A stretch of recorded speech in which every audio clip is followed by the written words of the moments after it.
Akkam jirtanii hordoftoota kiyyaa har'allee viidiyoo biraa qabadhee isinii dhufeera. Har'a immoo aarii mataa keenyaa akkamitti balleessinaa kan jedhudha kan nutti bahee jechuudha. Kan nutti bahaa jirus kan nurraa dhoorguudha akka nutti hin baa'anne kan nu gargaarudha dibatni kun jechuudha. Baay'ee isin fayyada anis itti fayyadameera takka gizee lama itti fayyadameen ture. Hanga ji'a tokko lamatti yoo itti fayyadamtanii argitanii jijjiirama guddaa argitanii itti fayyadamaa isiniin jedha. Maaskii bareedaadha mataa keessan fuulduraa dhumataa deemu kanniinifis isaafis hin fayyadamaa isin kun amma maalirraa akka hojjadhee isinitti mul'isaa jechuudha. Kunoo akkuma argitanitti asitti muuza tokko qaba. Asitti abzuuda jedhama natti fakkaatee kun gara afaan keenyaa isiniin xuqurii qimamii jedhanii na fakkaate afaan Amaariffaan immootu black pepper osoo hin taane black seed san jechuudha. Hin beektan na fakkaate daabboo keessa kan godhamu isin hunduu hin beektan jedhee yaada. Asitti coconut oiliin qaba kanneen sadii fayyadamuudhaan qopheessaa jechuudha. Meeshaa itti qopheessu asitti hin qaba bal'aa isaa jechuudha akka sirriitti walitti makuuf natti tolutti. Muuza kiyya quncisee muuzii sirriitti bilchaate osoo ta'ee baay'ee bareedaadha. Akkuma beektani arriin osoo umriin keenya faan ga'in nutti baay'ee yeroo garii daa'imuma ta'aniitu nama garii irratti mul'ata. Asitti muuzii kiyya sirriitti bulleessaa jechuudha harkaan odoo daaktanii yoo hanga maashiniin gootan jechuudha harkaan baay'ee bareeda tokko. Sirriitti akka inni wal maku taasisaa jechuudha harkaan akkanatti gootan jechuudha haga maashiniin daattan. Muuza kiyya sirriitti bulleessaa jechuudha muuzii mataa keenyarra goonee nu keessaa bahuu dhabuu danda'a sirriitti bulleessuu qabnaa jechuudha. Dafee mataa keessa waan gadi hin dhiisneef sirriitti bulleessaa jechuudha.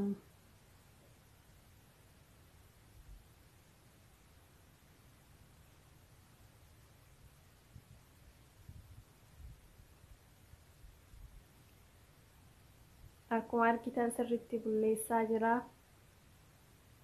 Muuziinis waan bilchaataa ta'eef baay'ee aga namarra nama dhibu bulleessuufillee.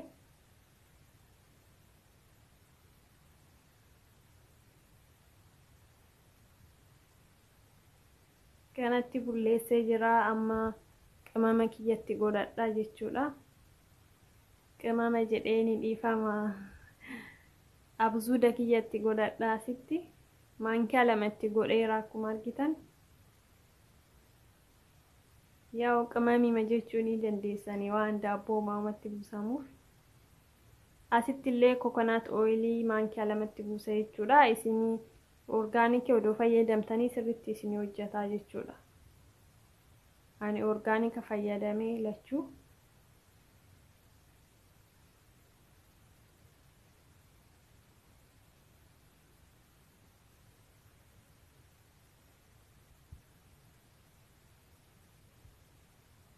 Kanneen lamaan sirriitti amma walitti maksiisaa jechuudha geenye wal siinee jedhutti. Sirriitti walitti makaa yoo isin jala addaate kan ta'e abzuuda xiqqootti godhuu ni dandeessanii akka inni gurraachatu jechuudha. Abzuuda ni beektanii faayidaa baay'ee qaba.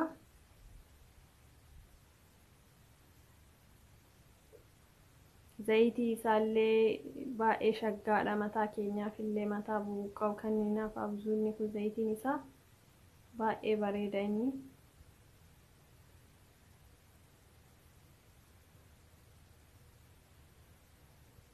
Kunoo kana fakkaata akkanatti gurraachatee jechuudha. Muuziin hin beektanii mataa keenyaaf baay'ee bareeda muuziin illee. Coconut oilii yoo fayyadamuu baattanis zayita zaytunaa fayyadamuu ni dandeessu.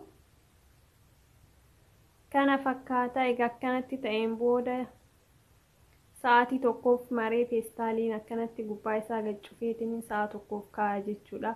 Haa geenye wal seenee sirriitti wal nyaatee wal makee jedhutti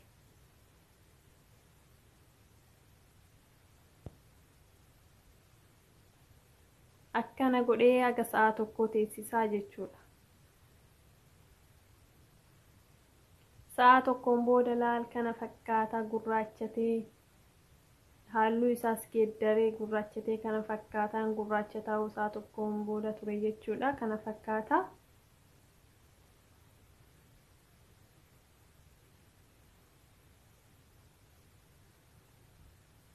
Amma egaa mataa keessanii bakkee aarrii isiniif bahee ta'es mataa hundas dibatuu ni dandeessanii. Dibattanii sa'aatii takkaaf ofirra tursiistanii sanaan booda bishaan labbi jedheen ofirraa dhiqxan jechuudha. Bishaan ho'aa osoo hin taane jiddu galeessan jiru isaan ofirraa dhiqxanii jechuudha. Dhiqxanii kana torbaanitti yoo dandeessan al 2 yookaan al takka dibachuu ni dandeessanii. Kana fakkaataa viidiyoo har'aa yoo jaalattan like, share, comment, subscribe gochuu hin dagatinaa. Viidiyoo biraarratti hanga wal arginutti kan har'aa xumureera. Galatoomaa nagaattis niin jedha.